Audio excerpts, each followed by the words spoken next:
Hello and welcome to the Forelli headquarters in Haddonfield, New Jersey. Thank you for joining us.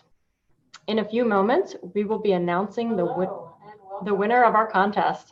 For those of you who attended a Forelli event during the EDUCAUSE conference in Chicago, you were entered into our drawing.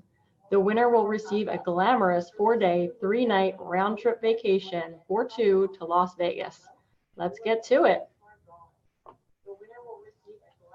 All right.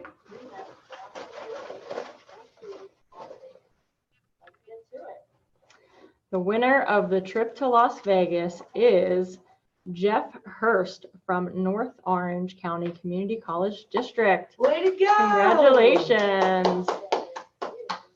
We will be in touch to discuss the details with you.